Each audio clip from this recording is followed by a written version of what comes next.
Hello, Pirate Dave here. It is another Wednesday. It's April 29th, 2026, the last Wednesday of April, in fact. 2026 is just moving on by. But it's another new comic book day, so let's get started right with my comic book pickups. And up first, we have another Zatanna #1 by Jamal Campbell. That's the series has restarted somewhat in Marvel fashion, right? Even though this is a DC book. As you can see, I went with the Adam Hughes foil cover there. And if you want to get me to buy a cover or a variant cover, a great way to do it, other than being illustrated by Adam Hughes, is to do a sort of take on, other media, like, and this is a classic magician's poster, right? I love whenever I see a movie poster or a business card or an advertisement poster sort of going on, and I just love all the little bylines around. You have the mesmeric mistress of magic up at the front, the world's weird wonderful wizard, 3 shows in one, magical illusions, escape, yeah, I imagine that says escape, return engagement, and that says a splendid time is guaranteed for all. Maybe I shouldn't just talk about the cover, but this is the type of cover you buy up just as an art print, right? Just to have, even if you don't read the comic book inside. But Jamal Campbell has been doing really great with Zatanna. Apparently, I was a fan of the Paul Dini trade. I did pick up the last Zatanna #1.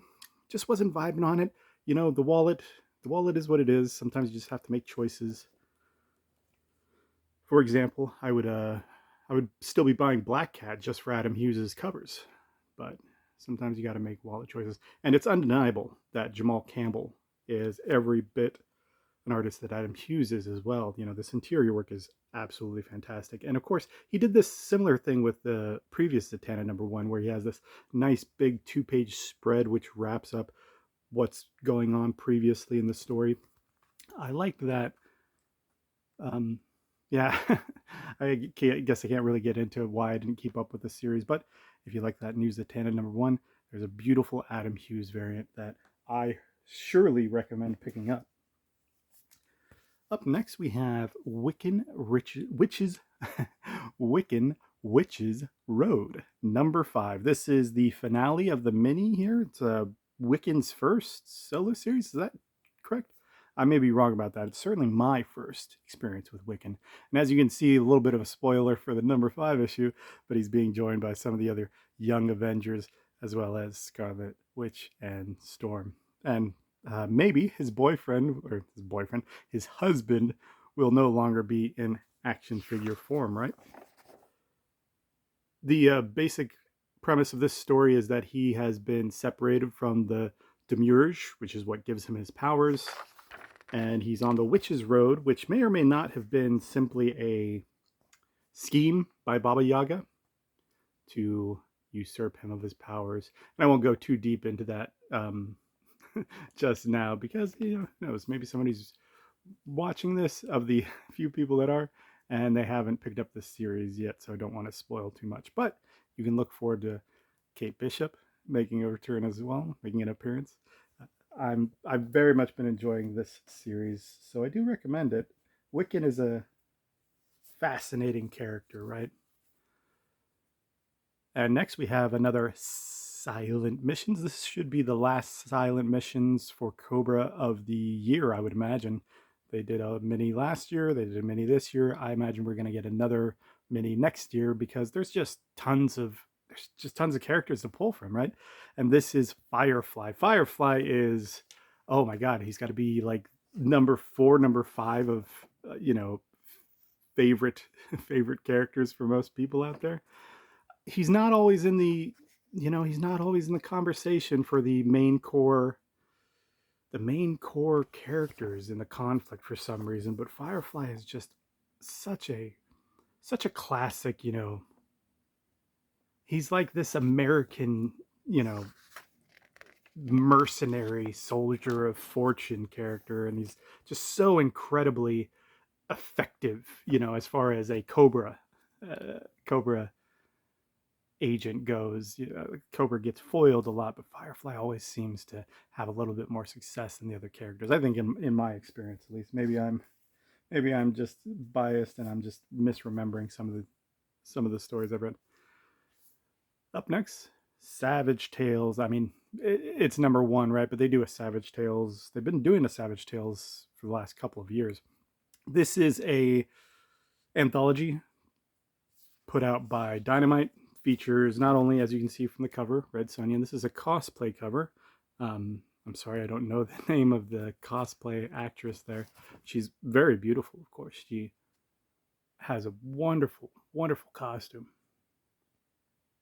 See the bracelets, armlet, and of course, great figure. This is a anthology book that covers Red Sonja, Vampirella. Looks like we have Alan Quartermain this year, and Gulliver of Mars. That's going to be the Princess of Mars storyline, the Edgar Rice Burroughs, John Carter, if you saw the movie. That's that whole lore and mythos. And see from the art, some good stuff. Maybe we can skip a little bit ahead. There's some Red Sonja art. And even further, it looks like a little bit of Alan Quartermain. It looks like we're getting a little Sean Connery action there. Is this going to be old Alan Quartermain from the League of Extraordinary Gentlemen? I guess that would make sense. He does look a little bit older in that picture. So if you're a League of Extraordinary Gentlemen fan, there you go. Last for the floppies, we have Tony Millionaire's Oddballs Odyssey #1. I really don't know anything about this, to be honest. I just saw that it had a very cool Winsor McCay variant. So you can see this is a classic Little Nemo comic strip. And hey, why don't you can slow down the video and read it if you can see. This imagery, of course, is probably some of the imagery that is most associated with Little Nemo and Winsor McCay. This strip in particular, where the where the bed grows legs and walks all along the city. I'm curious why that one gets so much. It's been on covers of Little Nemo reprints, so many covers, and as you can see, it's here. It's because it's so recognizable, right? I don't really know much about this other than it's a cartoonist. This paper is very newsprint. Even the cover has like a grain to it. Tony Millionaire. I'm sorry to say I'm not familiar with Tony Millionaire. Hopefully I will rectify that. It looks like a little bit of the grotesque art form there.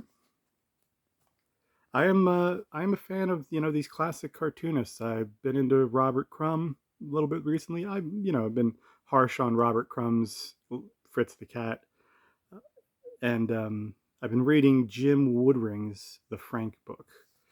Two cartoonists that I've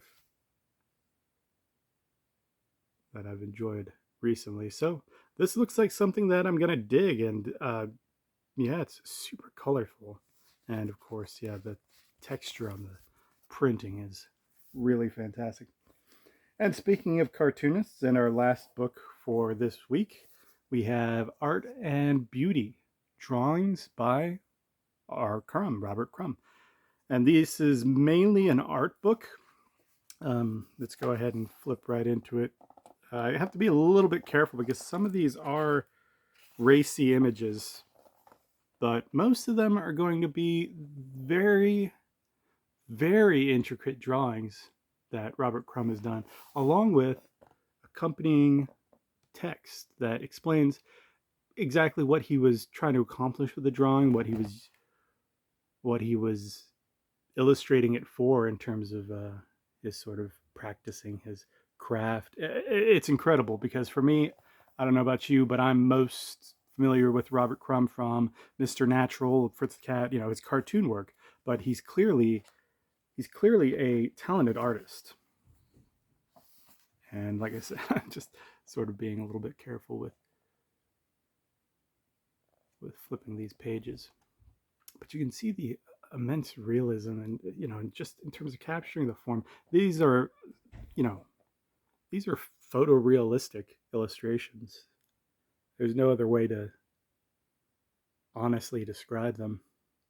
And of course they have that etched work, that classic etched look that Robert Crumb is known for. But just a well, might have seen something you weren't supposed to there, and to just see a little bit more.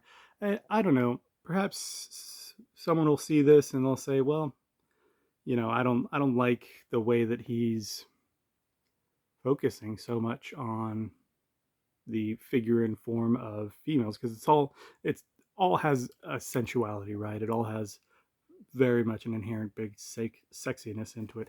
But that's Robert Crumb, and I mean, he's been on record to say that's mostly what his life has been driven by, and his art has been driven by, is this sexual nature. Uh, that's it for this week. Hopefully you enjoyed this little comic haul. I know it wasn't very long, but I'm sure that for anybody watching this, I'm not sure if you look forward to a long haul or anything. I thank you for whoever's watching this. It's mainly just a exercise for me to get comfortable speaking freely. I try to get all the ums and uhs and things like that out of my speech pattern. So this is mainly just practice, and it's something that I can share with people, and then it's also something I can go back and look back and see, okay, how well am I coming across on camera? But I hope you had a great time. I hope you enjoyed this book in particular, and I'm really excited about this week. Some really great pickups. I was Pirate Dave. I'll see you next time. Bye.